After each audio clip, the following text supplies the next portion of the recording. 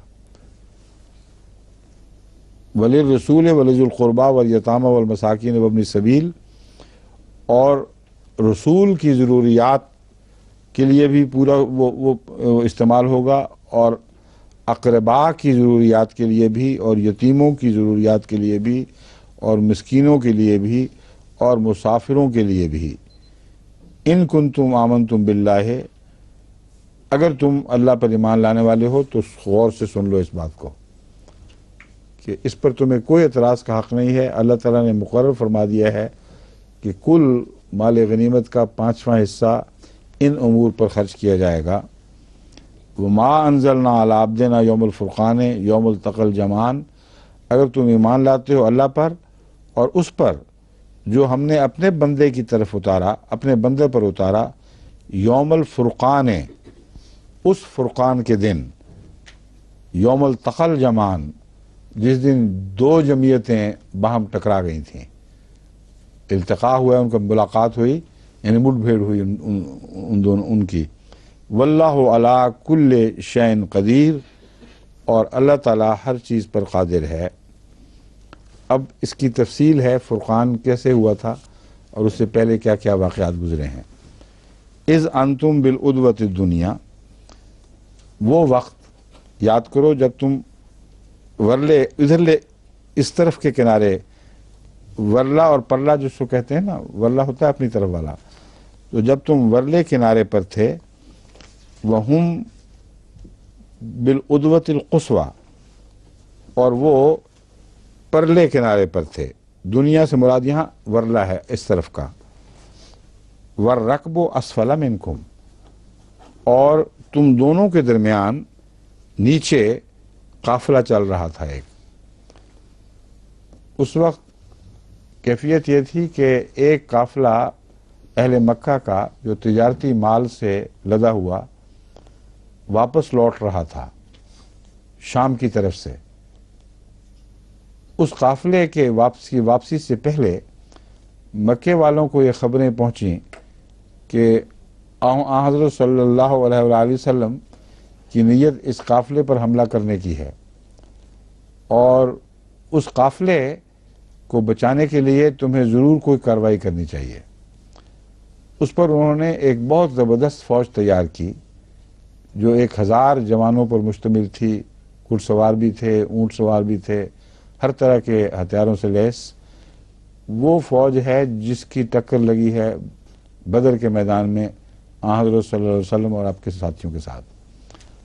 یہ لشکر انہوں نے تیار کیا تھا ان کو بچانے کے لیے، اپنے قافلے کو بچانے کے لیے، اور اللہ تعالیٰ نے یہ فیصلہ کیا تھا کہ قافلے کے پر حملہ کریں ہی نہ مومن، اور ان کا آنے کا کچھ بھی جواز نہ ہو۔ قافلے پر حملہ کرتے ہوئے نعوذ باللہ اگر پکڑے جاتے تو پھر تاریخ میں یہ بات محفوظ رہتی کہ کچھ لٹیرے تھے نعوذ باللہ، انہوں نے مال کی خاطر حملے کیے اور شکست کھائی یا فتح پائی، دونوں صورتوں میں وہ ان کا عمل میلا ہو جاتا۔ تو اللہ تعالیٰ کی تقدیر یہ تھی کہ ان کو نکالے اس لیے کہ وہ مال کی لالچ میں نکلیں اور ان کی جانیں یہاں قربان کی جائیں اور انہیں بری طرح برباد کر دیا جائے کہ گویا ان کی جڑیں کاٹی جائیں۔ یہ پلان اللہ کی تھی۔ یہ جو مکر والا مضمون ہے یہ اسی طرح جاری اب تک چل رہا ہے۔ اسی طرح خدا کس طرح مکر کیا کرتا ہے۔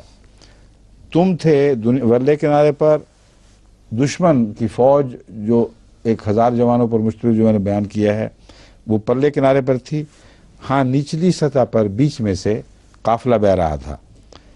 وَلَوْ تَوَاعَدْتُمْ لَاخْتَلَفْتُمْ فِي الْمِيعَادِ، اور اگر تم ایک دوسرے کے ساتھ مل کر یہ عہد بھی کر لیتے کہ ہم ضرور لڑیں گے اور خدا کی خاطر قربانیاں پیش کریں گے، لَاخْتَلَفْتُمْ فِي الْمِيعَادِ، تم ضرور اس فیصلے میں اختلاف کرتے کہ کیسے لڑیں گے، یعنی مقصد کیا ہے ہمارے، جو وعدہ ہم سے کیا گیا ہے یا ہم نے خدا سے کیا ہے اس کے مقصد میں، اس کی تعیین میں تم اختلاف کرتے۔ بعض لوگ اور اکثر ایسے تھے جو یہ چاہتے تھے کہ نرم چیز ہاتھ آئے، قافلے پر حملہ ہو اور دشمن کی جو مسلح فوج ہے اس سے بچ سکیں اور قافلے پر حملہ کر کے زیادہ سے زیادہ فائدہ اٹھا لیں۔ یہ اختلاف ہے جس کے متعلق اللہ تعالیٰ فرماتا ہے میعاد۔ میعاد تو مدت کو کہتے ہیں، مگر میعاد وعدے کی نوعیت کے لیے استعمال ہوا ہے۔ وہ وعدہ جو تم نے کیا تھا، تم اگر اس پر قائم ہو جاتے ہیں، پوری طرح عہد کر لیتے ہیں کہ ہم خدا کی خاطر لڑیں گے، پھر بھی اس کے طریقے کے متعلق اختلاف ہو جاتا کہ وہ وعدہ کیسا پورا کیا جائے۔ وَلَٰكِن لِيَقْضِيَ اللَّهُ أَمْرًا كَانَ مَفْعُولًا، لیکن بات یہ تھی کہ وہی ہونا تھا جو اللہ نے کرنا تھا۔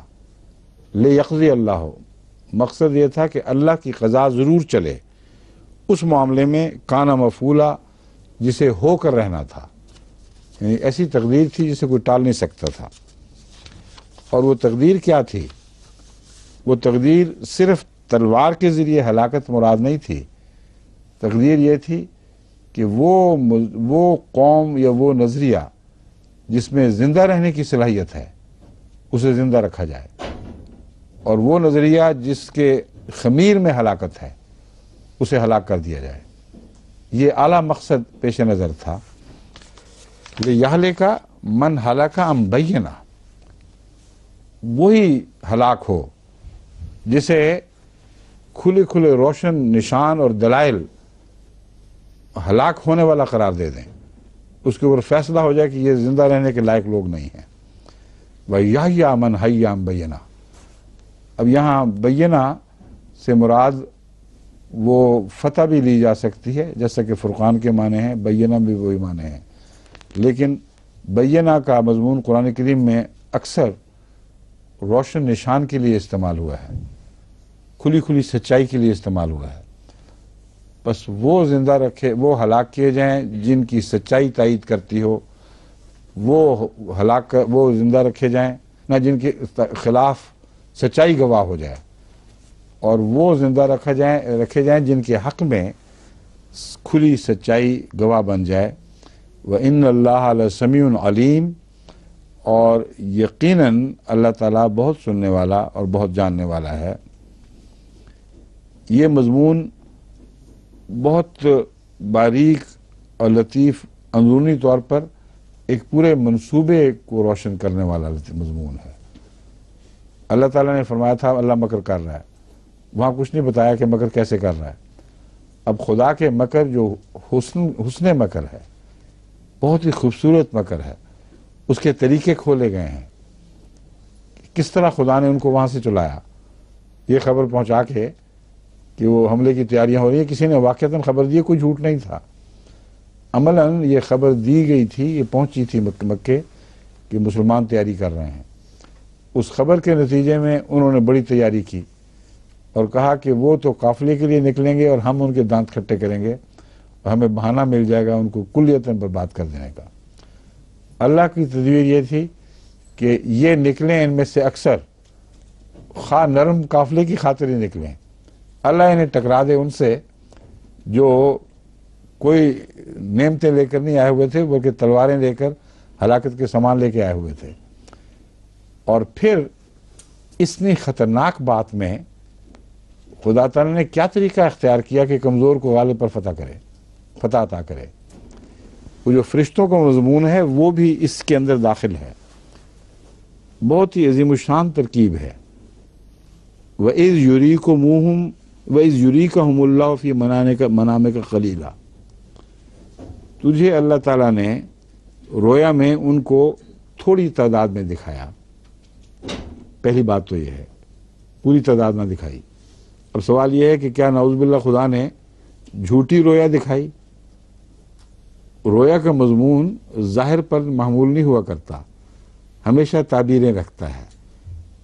دلیل وہ ہوتا ہے جس کے اندر تمہارے مقابلے کی طاقت نہ ہو، اور خدا کی رویا سچی تھی، اس لیے اس کو اس طرح تعبیری رنگ میں دکھایا ہے کہ وہ تھوڑے سے ہیں، اور چونکہ رسول اللہ صلی اللہ علیہ وسلم نے دیکھا تھوڑا تھا اس لیے بتایا بھی تھوڑا، اور سچ بولتے ہوئے وہ اعلیٰ مقصد حاصل ہو گیا جو خدا کے پیش نظر تھا۔ تو بہت باریک اور لطیف مضمون ہے مکر کا، اس کو مکر کہتے ہیں کہ جھوٹ بولے بغیر نہایت ہی اعلیٰ طریق پر ایک تدبیر کر دی جائے۔ رویا میں تھوڑا دیکھا، آپ نے فرمایا بہت تھوڑے لوگ ہیں، فکر نہ کرو، اور اللہ کی مراد یہ تھی کہ تھوڑے ہیں اپنی طاقت میں، ان کی حقیقت کوئی چیز نہیں ہے، اور اس میں جھوٹ نہیں تھا کیونکہ آخری نتیجہ یہی نکلا۔ تو تعبیر سچی تھی، اس لیے اس کو حسن مکر کہا گیا ہے۔ واللہ خیر الماکرین، بہترین مکر کرنے والا ہے۔ وَلَوْ أَرَاكَهُمْ كَثِيرًا لَفَشِلْتُمْ، اگر تمہیں ان کو زیادہ دکھا دیا جاتا تو تجھے دکھا دیا جاتا کہ وہ زیادہ ہیں، لَفَشِلْتُمْ، تو یہاں واحد کے صیغے کو جمع میں تبدیل فرما دیا ہے، یہ بتانے کے لیے کہ رسول اللہ صلی اللہ علیہ وسلم نے تو کسی حال میں نہیں پھسلنا تھا۔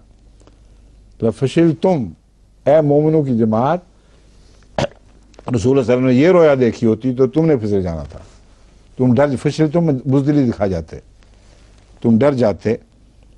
وَلَا تَنَازَعْتُمْ فِي الْأَمْرِ، اور تم نے اس معاملے میں خوب اختلاف کرنے تھے پھر کہ اتنی بڑی تعداد سے ہم کمزور بھوکے ننگے لوگ ہم کیوں ٹکرائیں جا کے۔ وَلَٰكِنَّ اللَّهَ سَلَّمَ، لیکن اللہ تعالیٰ نے تمہیں بچا لیا اس غلطی سے اور اپنے مفاد کے خلاف حرکت کرنے سے، تمہیں بچا لیا، کیونکہ رویا ایک تعبیر ایسے زبان میں دکھائی جو تعبیر طلب زبان تھی اور جس کی تعبیر ہر پہلو سے سچی نکلی۔ پھر فرماتا ہے وَإِذْ يُرِيكُمُوهُمْ إِذْ الْتَقَيْتُمْ۔ اب ایک اور مضمون ہے، جیسا کہ رسول اللہ صلی اللہ علیہ وسلم کو دکھایا گیا تھا رویا میں، یہ ثابت کرنے کے لیے کہ خدا نے دکھایا تھا اور اللہ تعالیٰ اس بات پر قادر ہے کہ نفسیاتی لحاظ سے لوگوں کو ایک زیادہ چیز تھوڑی بھی دکھا دے، یا ان کی جمعیت کی طرز ایسی ہو کہ اکثر پردے کے پیچھے چھپے ہوں اور تھوڑے دکھائی دے رہے ہوں۔ تو فرمایا یہ دیکھو کیسی خواب سچی پوری ہوئی محمد رسول اللہ کی، تم میں سے ہر ایک گواہ بن گیا جس نے ان کو تھوڑا دیکھا۔ تو کوئی یہ نہیں کہہ سکتا کہ یا رسول اللہ آپ نے تھوڑا کہا تھا۔ اللہ تعالیٰ فرمایا تم میں سے ہر ایک نے ان کو تھوڑا دیکھا اور رسول اللہ صلی اللہ علیہ وسلم کی صداقت پر گواہ بن گیا، مگر یہ اللہ دکھا رہا تھا فی اعینہم، ان لوگوں کے وَيُقَلِّلُكُمْ، اچھا سوری دوسرا اگلا حصہ اعینہم کا، فی اعینکم پہلے ہے، تمہاری آنکھوں نے ان کو تھوڑا دیکھا، یا اللہ تعالیٰ نے تمہیں دکھایا کہ وہ تھوڑے ہیں اور تمہاری آنکھوں کے اندازے میں وہ تھوڑے دکھائی دیے۔ وَيُقَلِّلُكُمْ فِي أَعْيُنِهِمْ، اور ان کی آنکھوں کی دیکھنے میں تم انہیں تھوڑے دکھائی دیے، خدا نے ان کو ایسا کر دیا کہ ان کی نظر میں تم تھوڑے ہو گئے۔ لِيَقْضِيَ اللَّهُ أَمْرًا كَانَ مَفْعُولًا، تاکہ وہ بات جس نے ہو کر رہنا ہے اللہ تعالیٰ اسے ثابت اور جاری فرما دے۔ اب یہ لطف کی بات ہے کہ دشمن کو بجائے اس کے کہ بڑا دکھاتا، مومنوں کی جماعت کو بڑا کر کے دکھاتا، ان کو بھی تھوڑا ہی دکھایا ہے۔ یہ کیا وجہ ہے؟ ایک تو میدان جنگ کا جو نقشہ ہے اس کے اونچ نیچ وہ اس سے ظاہر ہوتا ہے۔ معلوم ہوتا ہے میدان جنگ اس طرح کا تھا کہ دونوں میں سے کوئی لشکر بھی دوسرے لشکر کو پورا نہیں دیکھ سکتا تھا، اور دوسرا نفسیاتی کیفیات خدا نے ایسی کر دیں، فرشتوں نے ایسا اثر ڈالا کہ وہ ان کو تھوڑا دکھائی دینے لگے۔ اب ایک انسان جو بات بناتا ہے وہ تو یہ سوچتا ہے کہ مومنوں کو تو وہ تھوڑے دکھائی دیتے تھے ان کو حوصلہ بڑھانے کے لیے، اور دشمن کو مومن بہت بڑے دکھائی دے رہے تھے تاکہ ان کا حوصلہ پست ہو۔ یہ تبھی نتیجہ نکلتا ہے، مگر یہ نتیجہ اس لیے نہیں نکالا کہ عملاً نفسیاتی لحاظ سے اس کا یہ اگر ہوتا تو مومنوں کے خلاف بہت ہی مہلک بات ہوتی۔ جہاں تک مومنوں کے حوصلے کا تعلق ہے وہ ان کو تھوڑا سمجھ کر حملے کے لیے تیار ہو گئے۔ ان کو اگر مومن زیادہ دکھائی دیتے تو پہلے ہی زیادہ تھے، وہ اور زیادہ اپنی کمریں کس لیتے، یا بھاگ ہی جاتے، چھوڑ ہی دیتے اور وہ تقدیر پوری نہ ہوتی۔ یہ لڑتے تو یہ سمجھتے کہ بہت زبردست جفاکش فوج سامنے کھڑی ہے، تعداد میں بھی بہت زیادہ ہے، ہمیں اپنی تمام تر طاقت کو استعمال کرنا ہوگا ورنہ ہم ناکام ہو جائیں گے۔ تو اللہ نے ان کو اتنے تھوڑے دکھائے کہ وہ آسان سمجھنے لگے۔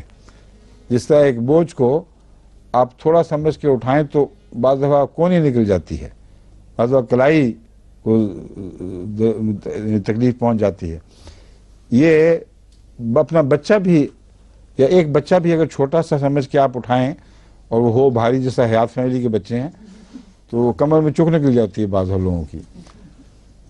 یہ مضمون ہے کہ ان کو تھوڑا دکھا رہے تھے اور تھے تم بھاری، کیونکہ تمہارے اندر وہ صفات خدا تعالیٰ نے پیدا فرما دی تھی جو تمہاری تھوڑی تعداد کو بھی بڑا وزن عطا کر رہی تھی، اور وہ پہلے اپنے آپ کو زیادہ سمجھے ہوئے تھے، اوپر سے ان کو تم اور بھی تھوڑے دکھائی دیے۔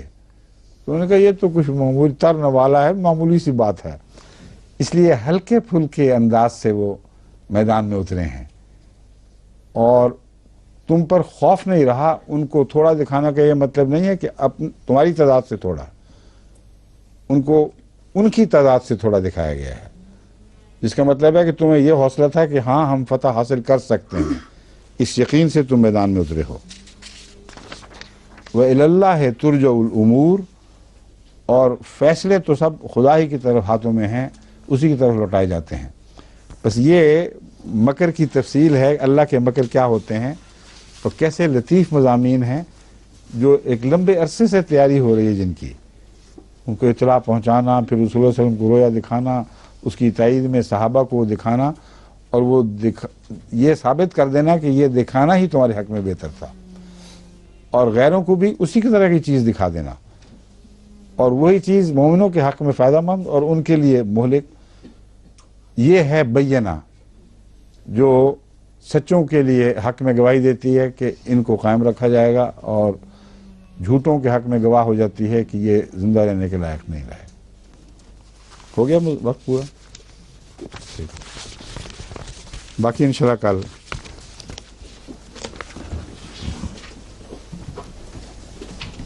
اب آپ کی باری ہے، آپ کی شام کو ہے.